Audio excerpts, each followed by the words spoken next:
আলহামদুলিল্লাহ, সত্যি কথা বলতে কি খুবই ভালো লাগছে। এই 4 মাস খেলতে পারতেছিল না, ওর ইনজুরি ছিল। ওটা নিয়ে বাবা ছেলে অনেক আমরা ডিসকাস করতাম, হার্ডওয়ার্ক করছে, রিহাব করছে, তো সবই তো জানেন। এখন আল্লাহর মতে রিকভারি করছে, ইনশাল্লাহ সামনে ভালো খেলবে ইনশাল্লাহ। আপনাকে তো সবসময় আমরা ইন্টারন্যাশনাল ম্যাচে দেখি, বাংলাদেশের অনেক ম্যাচের জয়ে যেমন তাসকিন ভাই সাক্ষী, আপনিও সেরকম সাক্ষী।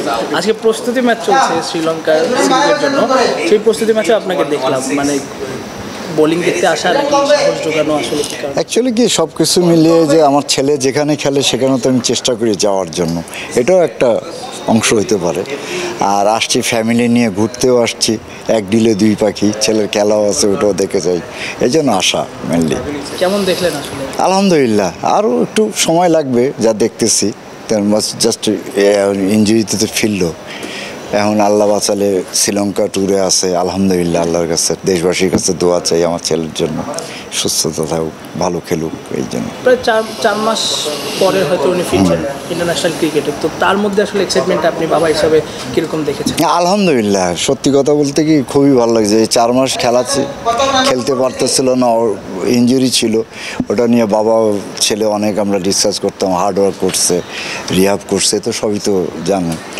এখন আল্লাহর মতে রিকভারি করছে, ইনশাল্লাহ সামনে ভালো খেলবে ইনশাল্লাহ। বাবা ছেলে বলছিলেন ডিসকাসটা আসলে কি? ডিসকাস খেলতে যে ও অনেক সময় আমার সান্ত্বনা দেয়, আমিও ওরা সান্ত্বনা দিই। ও বলে বাবা মন খারাপ করো না, ইনশাল্লাহ সামনে আমি কয়েকদিনের ভিতরে সুস্থ হয়ে যাবো, ইনশাল্লাহ মাঠে ফিরবো। ওরেও আবার আমি নিজে সান্ত্বনা দিই, আব্বু চিন্তা করো না, আস্তে আস্তে রিকভারি করে ফেলবে ইনশাল্লাহ।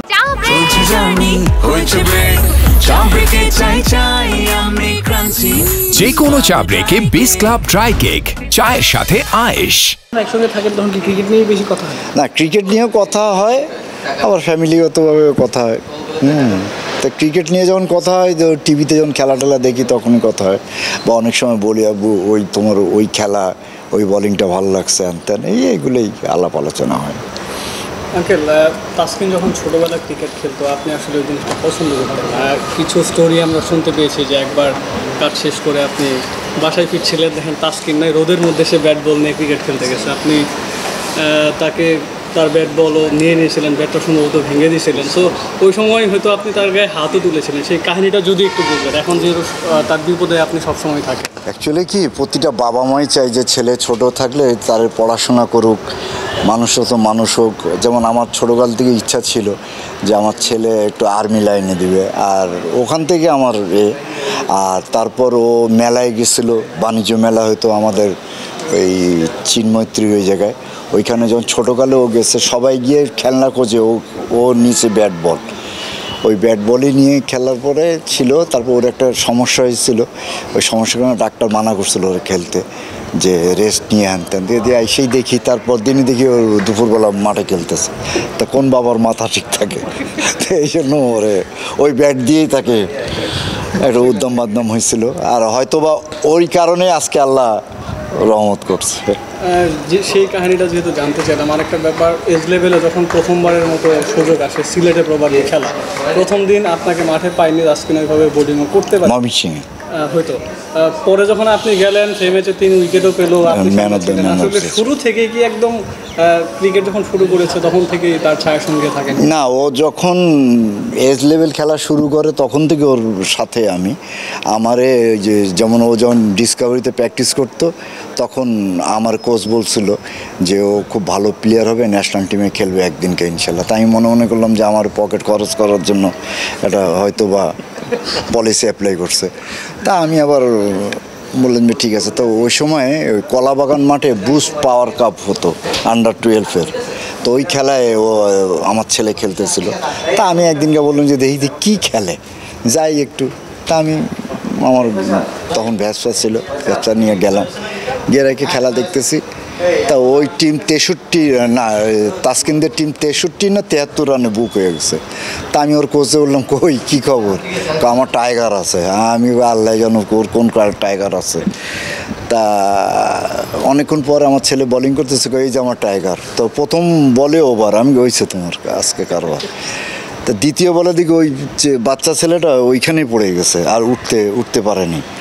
তো এইভাবে করে কয়েকটা ওভার করে 5টা উইকেট পেয়েছিল। ওইটাও আমার দেখা মতো first man of the match হয়েছিল। তা আমি তারপরে ওরে নিয়ে গেছিলাম এলিফ্যান্ট রোডে এই স্পোর্টসের দোকানে নিয়ে গিয়ে ওরা সরঞ্জাম কিনে টিনে দিলাম। ওখান থেকে মেনলি আমার উৎসাহটা হয়েছে। তারপর থেকে আস্তে আস্তে ওরা গাইড দিতাম আমি, ওই প্র্যাকটিসে গেলে প্র্যাকটিসে যেতাম। মানে আমি যতটুকু চেষ্টা করছি, আপ্রাণ চেষ্টা করছি, তা আলহামদুলিল্লাহ আজকে এত দূর। বাবা হিসেবে আসলে কতটুকু প্রাউড ফিল করেন ছেলে তাসকিনের জন্য? আলহামদুলিল্লাহ, আল্লাহর কাছে লাখ লাখ শুকরিয়া যে আমি আজকে অনেকজনে যে আপনারা ছুটে আসছেন আমার কাছে, কেন তাসকিনের বাবা বলেই তো। তা আলহামদুলিল্লাহ আল্লাহর কাছে লাখ লাখ শুকরিয়া। বাকি জীবনটা যাতে এভাবে করে যেতে পারি, মান সম্মান সহকারে যাই, এটাই চাওয়া পাওয়া। কাজ করে নাকি? অনেকটা, একটু না অনেকটা। তারপরে আলহামদুলিল্লাহ ও তো আর্মি পার্সন, আর্মিরা যারা তারা তো দেশের একটা অংশ। আমার ছেলেও তো ন্যাশনাল টিমে দেশের একটা অংশ, খেলতেছে, দেশের প্রতিনিধিত্ব করতেছে।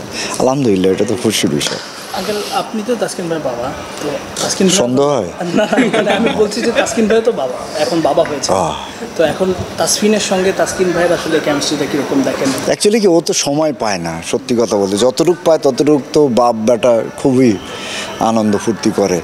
আয়েশ আবদার যা আছে ও বাবার কাছ থেকে শেয়ার সে আসলে কি হতে চায় ক্রিকেটার? অলরাউন্ডার। কার মতো অলরাউন্ডার হতে চায়? ওই ওর কথা হলো অলরাউন্ডার হবো, আর কার মতো হবে এটা বলে না। আর ওর প্রিয় প্লেয়ার হলো ওর বাবা, এটাই বলে। আঙ্কেল, এখন বাংলাদেশ টিমের যে পারফরমেন্স, মানে অনেক সমালোচনা। সম্প্রতি আমরা ইউএর সাথে সিরিজ হেরেছি, এরপরে পাকিস্তানের সাথে টি-20তে হেরেছি, তো সেটা নিয়ে অনেক বেশি সমালোচনা। এরকমও শোনা যায় যে ক্রিকেটের ক্রেজটা কমে যাচ্ছে। আপনি যেহেতু খুব ক্লোজলি বাংলাদেশ ক্রিকেটটাকে দেখেন, আপনার কাছে কি মনে হয়? না না না, এটা ভুল কথা। অ্যাকচুয়ালি হচ্ছে কি, সত্যি কথা বলতে কি, আমাদের নতুন নতুন প্লেয়ার আসতেছে, একটু সময় লাগবে দাঁড়াতে। যেহেতু আমাদের এই সাকিব নাই, মাশরাফি নাই, মানে সিনিয়র যেগুলো, তামিম নাই, তো একটু সময় লাগবে। এরকম 5 জন তো বানাতে হবে, তারপর না আমরা ইনশাল্লাহ একদিকে যাব। একটু সময় লাগবে, ধৈর্য ধরতে হবে। অল্পতে দিশাহারা হলে হবে না, ইনশাল্লাহ ধৈর্য ধরলে তার ফল ইনশাল্লাহ পাবো। শেষ প্রশ্ন, আপনি শ্রীলঙ্কা সিরিজে তাসকিন ভাইয়ের কাছে কি আশা করছেন? ইনশাল্লাহ ভালো ভালো কিছু আশা করি। দেখতে যাবেন নাকি শ্রীলঙ্কায়? না না না, আমার কাজ আছে, যাওয়া যাবে না। আর দোয়া করি, দেশবাসীর কাছেও দোয়া চাই, আমাদের ছেলেগুলোরা ভালো খেলুক এবং ভালো একটা কিছু নিয়ে আসুক। আর যে কষ্টটা পাচ্ছি সেটা যাতে আমরা ভুলে যাই। আলহামদুলিল্লাহ। আসসালামু আলাইকুম।